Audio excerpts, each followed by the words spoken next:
அனைத்து யூடியூப் சொந்தங்களுக்கும் இனிய வணக்கம். Welcome to standard roofs. நம்ம வீட்டுக்கு வந்து பார்த்திங்கன்னா ஒரு ரெசிடென்ஷியல் ரூஃபிங் ஒன்று பண்ணணும் அப்படின்னா என்னென்ன மாதிரி இருக்குது அப்படிங்கிறத நீங்கள் ஃபஸ்ட்டு தெரிஞ்சுக்கங்க. இதில் வந்து பார்த்திங்கன்னா ஃபஸ்ட்டு நம்ம யூஸ் பண்ணுற ஜிஐ ஷீட். ஃபஸ்ட்டு வந்து பார்த்திங்கன்னா நம்ம கொஞ்சம் பட்ஜெட்டாக பண்ணணும் அப்படின்னா ஜிஐ ஷீட். அதில் வந்து பார்த்திங்கன்னா ஓடு மாதிரி லுக் இருக்கணும் அப்படின்னா மங்களூர் டைப். அதுலேயே வந்து பார்த்திங்கன்னா சின்ன கையோடுன்னு சொல்லுவாங்க, அந்த மாதிரி லுக் இருக்கணும்னா ஸ்பானிஷ் டைப். அதுக்கடுத்தது வந்து பார்த்திங்கன்னா பட்ஜெட் வைஸ் வந்து பார்த்திங்கன்னா யூபிவிசி வந்து பார்த்திங்கன்னா ஓடு மாதிரியே இருக்கும். இதே வந்து பார்த்திங்கன்னா மண்ணோடு இருக்குது, அதுக்கப்புறம் காங்கிரீட்டோடு, அதுக்கப்புறம் தான் வந்து பார்த்திங்கன்னா செராமிக். இதெல்லாமே நான் உங்களுக்கு பட்ஜெட் சொல்லிட்டு வந்ததில் வந்து பார்த்திங்கன்னா கீழ்ருந்தே இருக்குது. இதை விட இன்னும் கொஞ்சம் ப்ரீமியமாக வேணும் அப்படின்னா வந்து இம்போர்ட்டட் டைல்ஸ்லாம் இருக்குங்க. இது மாதிரி போகலாம். இதுக்கப்புறம் வந்து பார்த்திங்கன்னா நம்ம இண்டஸ்ட்ரியல் கமர்ஷியல் ஷெட்ஸு, அப்புறம் வந்து பார்த்திங்கன்னா பிஇபி ஷெட்ஸ் அப்படின்ட்டு நம்ம நிறையா விதமான ரூஃபிங் ஒர்க்ஸ் பண்ணிகிட்ருக்கோம். இந்த ரூஃபிங் வந்து பார்த்திங்கன்னா உங்களுக்கு நான் மெயினாக சொல்ல வேண்டியது செராமிக் டைல். இதில் என்ன செராமிக் டைலில் அவ்வளோ ஒரு ஸ்பெஷாலிட்டி அப்படின்னு பார்த்திங்கன்னா, நீங்கள் என்ன தான் ஒரு சாதாரணமாக நம்ம ட்ரெடிஷ்னலில் வந்து போடுறது அது ஆத்தென்டிக் லுக்காக இருக்கும். நீங்கள் வீடு வந்து பார்த்திங்கன்னா உள்ள இட்டாலியன் மார்பிள்ஸ் போட்டிருக்கீங்க, ஒரு நல்ல ப்ரீமியமான ஒரு ஷெட்டு வந்து நீங்கள் போடணும் அப்படின்னா நீங்கள் கண்டிப்பாக வந்து இந்த செராமிக் டைல்ஸ் வந்து நீங்கள் சூஸ் பண்ணலாம். ஏன்னா இதோட பேரே வந்து பார்த்திங்கன்னா அரண்மனை மாடலில் தான் இந்த ரூஃபிங் வந்து பண்ண முடியும். அரண்மனை மாடல்னால் என்னப்பா அப்படின்னு கேட்டிங்கன்னா, இதை பொறுத்தளவுக்கு 2 ஃப்ரேம்ஸ் ஓட்டணும். ஏன்னா நம்ம எப்போவுமே வந்து பார்த்திங்கன்னா இரும்பு வந்து பார்த்திங்கன்னா பெரிய பெரிய பைப்ஸாக யூஸ் பண்ணுவோம். 4க்கு 2, 5க்கு 2, 6க்கு 3 அப்படிங்கிற மாதிரி வந்து சைஸஸ் வந்து இருக்குது. அதுக்கு தகுந்தாப்பில் நம்ம வந்து யூஸ் பண்ணுவோம், ஷெட்டுக்கு தகுந்தாப்பில்.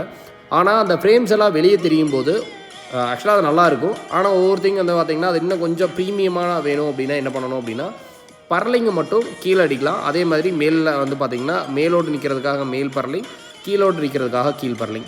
இது பட்ஜெட் வைஸ் கொஞ்சம் அதிகமாக வரும். ஏன்னா இந்த ரீசன்னால தான். ஏன்னா பைப்பே வந்து பார்த்திங்கன்னா உங்களுக்கு அதிகமாக பிடிக்குது. அதே மாதிரி வேலையும் வந்து பார்த்திங்கன்னா இதுக்கு வந்து ரொம்ப அதிகமாக பிடிக்கிறதுனால தான் உங்களுக்கு வந்து இது பட்ஜெட் கொஞ்சம் அதிகமாக வரும். ஆனால் இந்த ஷெட்டை போட்டிங்க அப்படின்னா நீங்கள் வீட்டே வந்து பார்த்திங்கன்னா வேறு லெவலில் வந்து இது காட்ட முடியும். ஏன்னா நீங்கள் மற்ற ட்ரெடிஷ்னலில் போடுறது வந்து பார்த்திங்கன்னா நம்ம தாத்தா பாட்டி காலத்துலேருந்தே வந்து அதை பார்த்துட்ருக்கோம்.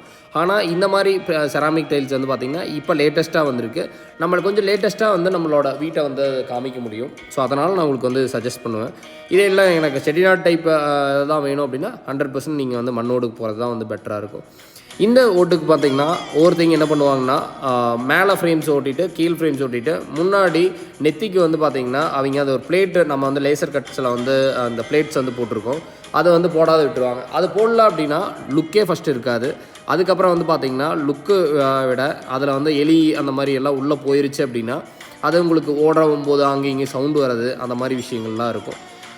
அப்புறம் வந்து பார்த்திங்கன்னா நான் உங்கள்ட்ட எல்லா வீடியோஸ்லேயுமே சொல்கிற மாதிரி நாங்கள் ஓட்டுக்கு வந்து பார்த்திங்கன்னா உள்ள ஒயரிங் வந்து கொடுத்துருவோம். ஸோ அப்படிங்கும்போது லைட்டோ ஒரு ஃபேனோ வந்து நீங்கள் போட்டிங்க அப்படின்னா உங்களுக்கு ஒயர் வெளியே எங்கேயுமே தெரியாது. நீங்கள் இந்த வீடியோஸில் ஃபுல்லாகவே பார்க்கலாம். ஒயர் நீங்கள் இந்த லைட்டுக்கு உண்டான ஒயர்ஸ் எல்லாமே வந்து பார்த்திங்கன்னா இது தெரியல, வெளியே வந்து பார்த்திங்கன்னா அவுட்டரில் போட்டிருக்காங்க. ஆனால் அது வந்து பார்த்திங்கன்னா வேறு பர்பஸுக்கு நீங்கள் ஷெட்டுக்கு உண்டான லைட்டிங் அப்படிங்கிறது வந்து பார்த்திங்கன்னா உங்களுக்கு எங்கேயுமே வந்து வெளியே தெரியாத அளவுக்கு தான் நம்மளோட ஒர்க் இருக்கும். இந்த மாதிரி உங்களுக்கு ஒரு ப்ரீமியமான கார் பார்க்கிங் இந்த இது எங்கெங்கெல்லாம் போடலாம் அப்படின்னு கேட்டிங்கன்னா, இது வந்து பார்த்திங்கன்னா ஒரு போர்ட்டிகோ இடத்துக்கு வந்து பார்த்திங்கன்னா நீங்கள் ரெகுலராக எல்லாருமே வந்து காங்கிரீட்டில் போடுவாங்க. இல்லை எனக்கு கொஞ்சம் ப்ரீமியம் லுக் வேணும்னா கண்டிப்பாக நீங்கள் இந்த இடத்த சூஸ் பண்ணலாம். அதே மாதிரி car parking sheds. So car பார்க்கிங்க்கு வந்து பார்த்திங்கன்னா இப்போது நிறைய பேர் தனித்தனியாக அது ஷெட்டு போடுறாங்க. ஒரு கான்டெம்ப்ரரியாக வந்து ஒரு லுக்கு எல்லாத்துக்குமே வந்து நம்ம ரெகுலராக ஒரு வீடு வந்து கட்டிடுறோம். ஆனால் இந்த மாதிரி ஒரு இடம் கட்டும்போது நாளைக்கு ஒரு ஃபங்க்ஷனே நம்ம வீட்டில் நடக்குது அப்படின்னாலும் உங்களுக்கு இந்த ஷெட்டு கடியில் வச்சு பண்ணும்போது அந்த லுக்கு லுக் அண்ட் ஃபீலே வந்து பார்த்திங்கன்னா நல்லாவும் இருக்கும். இதுக்கு வந்து பார்த்திங்கன்னா நீங்கள் உங்களுக்கும் இந்த மாதிரி ஷெட்ஸ் போடணும் அப்படின்னு இன்ட்ரெஸ்ட்டாக இருந்தீங்க அப்படின்னா நம்ம ஸ்டாண்டர்ட் ரூஃப்ஸில் எல்லா ஊருக்குமே நம்ம வந்து ட்ராவல் பண்ணி கொடுத்துட்ருக்குறோம். நீங்கள் இந்த மாதிரி ஷெட்டு மட்டும்தான் பண்ணுவீங்களா அப்படின்னா இல்லைங்க, நம்மளை பொறுத்தளவுக்கு வந்து பார்த்திங்கன்னா நம்ம 45 வெரைட்டி ஆஃப் ரூஃபிங் வந்து ஒர்க் வந்து பண்ணி கொடுத்துட்ருக்குறோம். ஸோ அதில் நான் இதுக்கு ஃபஸ்ட்டு வீடியோ ஸ்டார்டிங்கில் சொன்ன மாதிரி எல்லா விதமான ரூஃபிங் பண்ணுறது தான் எங்களோட ஸ்பெஷாலிட்டியே. நாங்கள் ரூஃபிங் ஒர்க்ஸ் மட்டும்தான் பண்ணுவோம். நீங்கள் கேட் ஒர்க்கோ இல்லை கிரில் ஒர்க்கோ எங்களை வந்து பண்ண சொன்னிங்கன்னா எங்களுக்கு அது தெரியாது. நாங்கள் வேணும்னா அதை ரெஃபரபிளானா பண்ணுவோம் தவிர எங்களுக்கு வந்து பார்த்திங்கன்னா நம்ம எக்ஸ்பர்டைஸ்னால் வந்து பார்த்திங்கன்னா நம்ம ரூஃபிங் தான். நீங்கள் ரூஃபிங் பார்க்கும்போது ஆக்சுவலாக நீங்கள் ஒர்க்கு மற்றவங்க என்னென்ன ஒர்க் பண்ணிக்கிறாங்க அப்படிங்கிற மாதிரி பாருங்கள். ஒர்க்கில் குவாலிட்டி பாருங்கள். ஏன்னா வந்து பார்த்திங்கன்னா அந்த ஒர்க்கில் குவாலிட்டி தான் வந்து ரொம்ப முக்கியம். என்ன மாதிரி மெட்டீரியல்ஸ் யூஸ் பண்ணுவாங்க அப்படிங்கிறதெல்லாம் தெரிஞ்சுக்கிட்டு